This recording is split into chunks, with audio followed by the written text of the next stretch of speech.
Namaste, Pranam, Gita Dhyanam.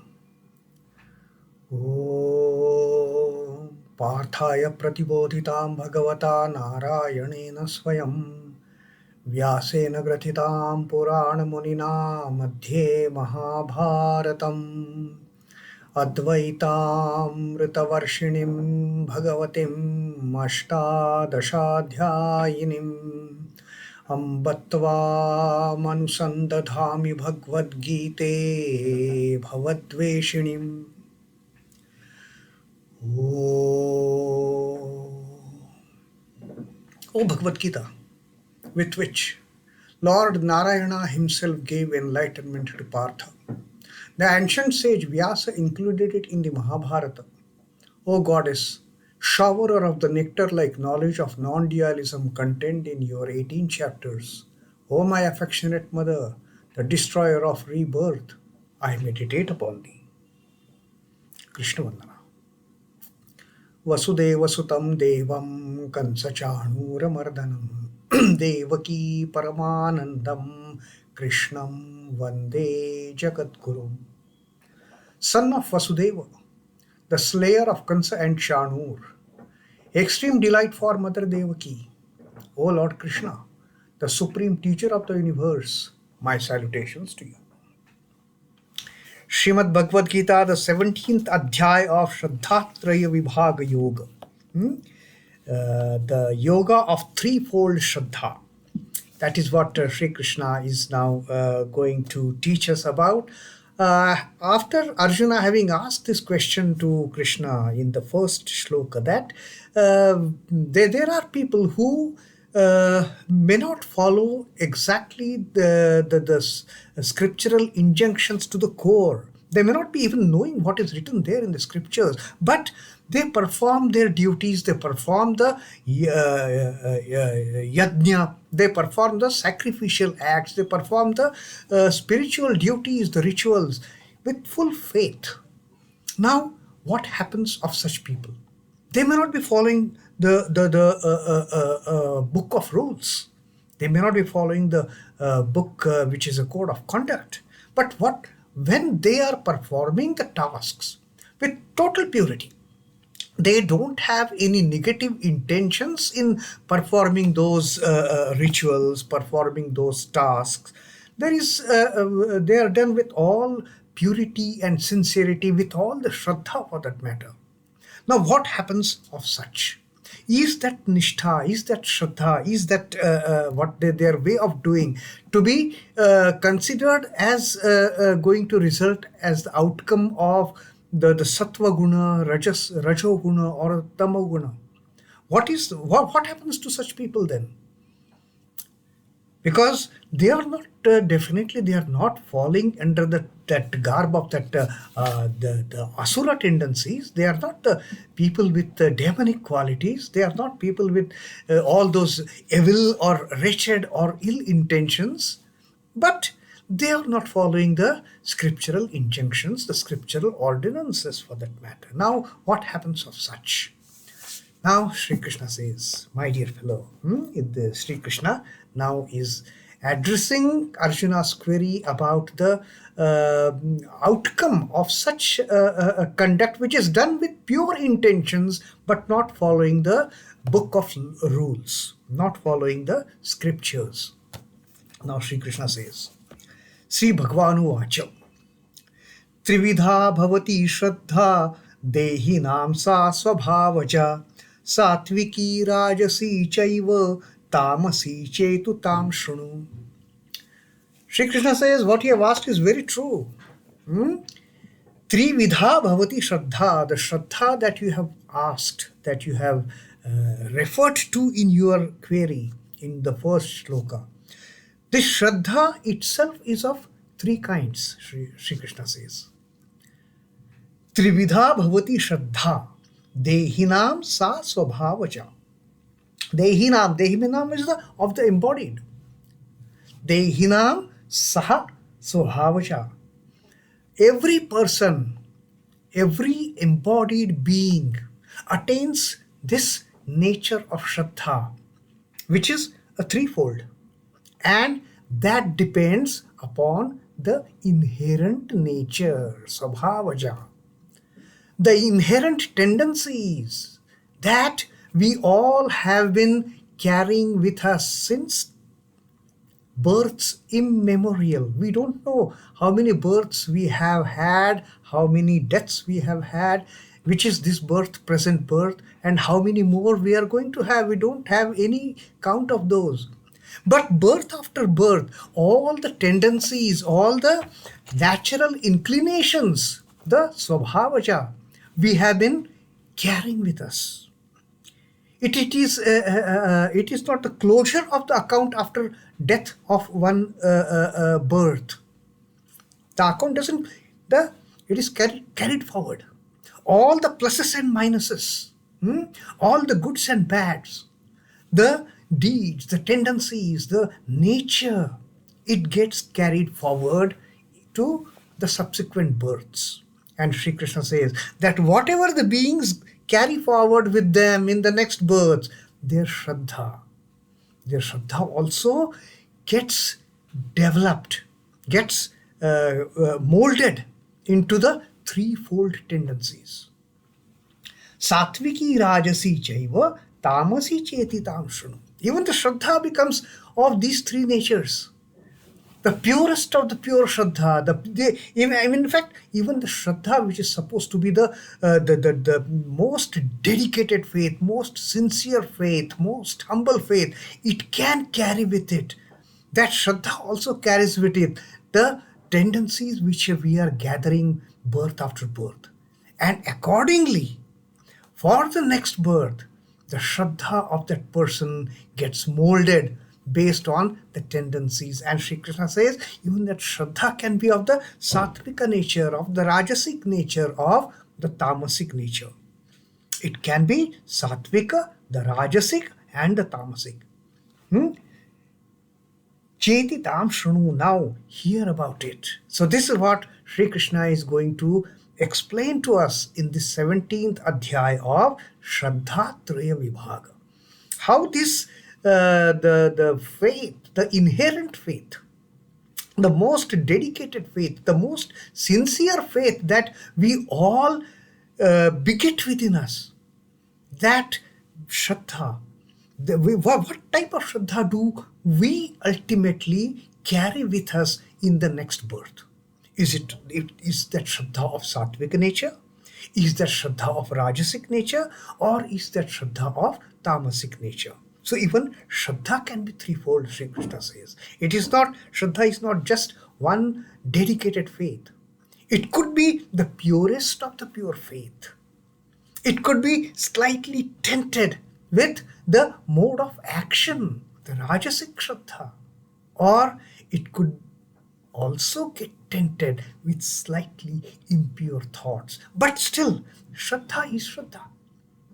So whether it is sattvik, rājasik, tāmasik, that mode of Shraddha, whether it is sattvik, whether it is rājasik, whether it is tāmasik, that depends on what account we have generated.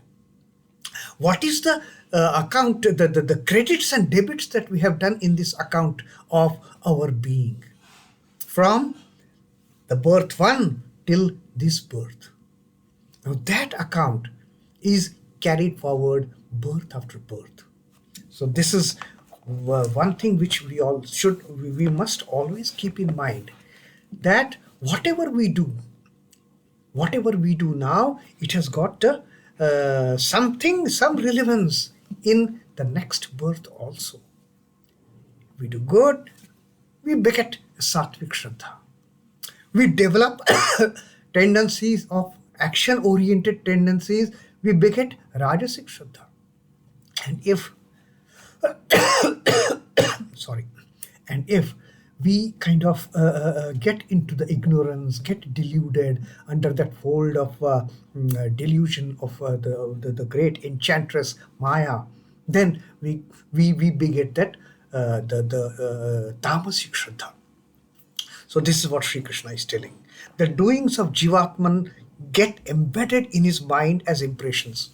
Now what happens, this entire process of the birth and death for that matter, when a Jivatman gets a body, It is not just that physical body that the Jivatman takes shape.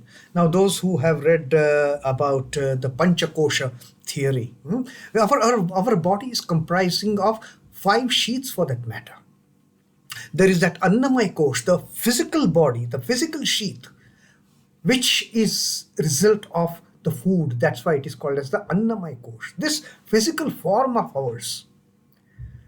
Then there is the second layer, the second sheath is the Pranamaya Kosh, the life force in it. This Annamaya Kosh, we are jumping up and down, we are so much involved in so many activities is because of that, the Prana Kosh, because of that life force. If life force is gone, what remains then? It is a log of wood.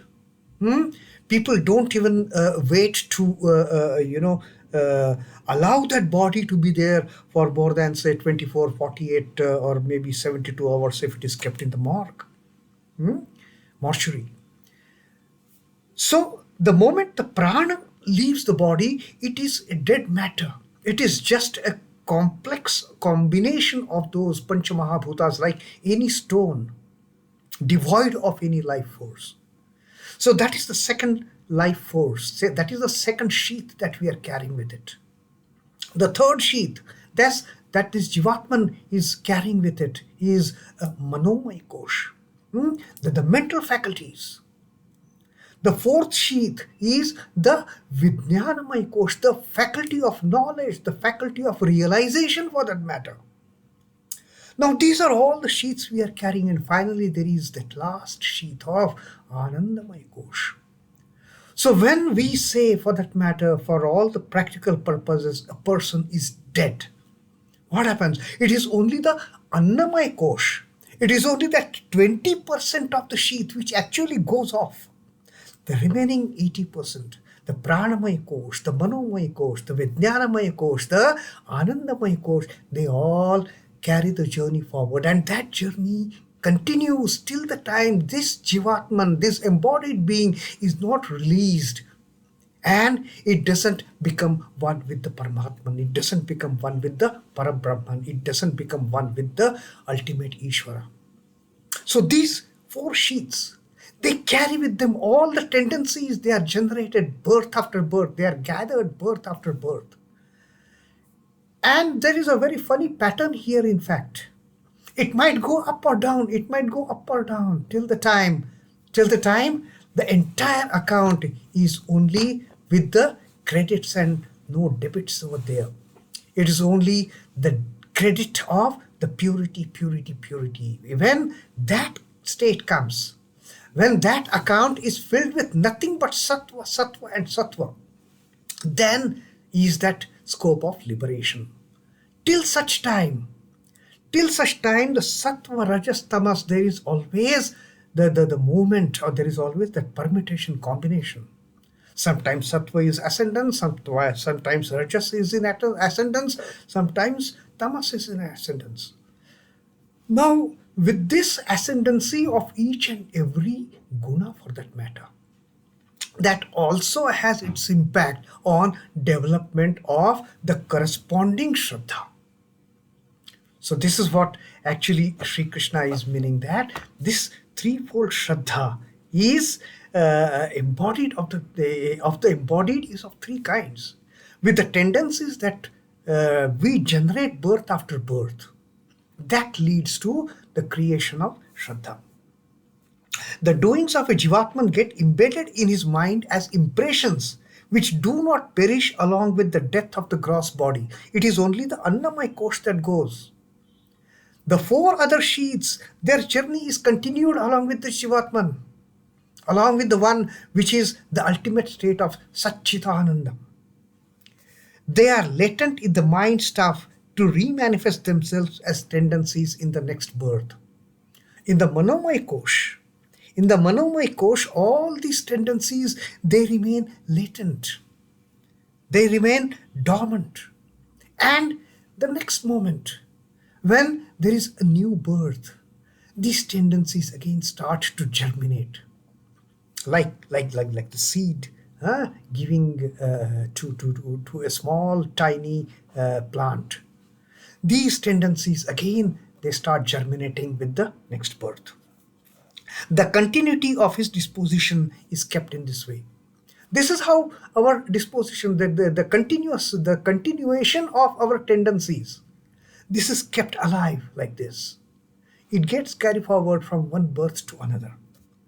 By observing his inclinations and doings from birth onwards, the guna predominant in him can be detected. And then how that child starts growing, how that child then in that stage of growth, how it kind of exhibits what kind of person that child is going to be. Those gunas, they start determining the tendency of that person. The intrinsic makeup of Jivatman reveals itself then. This is how Sri Krishna says the śraddhā of the embodied, the śraddhā of this embodied being, for that matter, of all the beings, it gets developed. It gets its direction, whether to become sattvika, to become rājasika, to become tāmasika. So this is now Sri Krishna in this particular chapter. He is going to explain in great details about the three kinds of the śraddhā, threefold śraddhā that is going to impact each and every being in this creation. All of us, we are going to follow this route. All of us are going to follow this particular strategy that the creation has created for us. And we are bound by these. Unless and until some of us makes that kind of exception of falling in the cycle of birth and death. If someone makes an exception, that is a wonderful happening. But till then, all of us, we have to carry forward all these tendencies which we have gathered from our very first birth as that Jivatman, which has come out from the Paramatman to experience, to have this experience of the Prakriti, to have this experience of the creation. And we have to now fall. We have fallen in that trap. Already we have fallen in that trap. Now till the time we are out, till the time we get into that final sattvic mode of Shraddha, this journey continues for all of us. So till then, our next reading, when Sri Krishna is going to tell us about this intrinsic makeup of the Jivatman in developing the Shraddha, threefold Shraddha. Till then, Om Namo Bhagavate Vasudevaya. Sri Krishna Arpanamastu. Jai Sri Ramakrishna. Jai Thakur. Jai Ma. Jai Swamiji.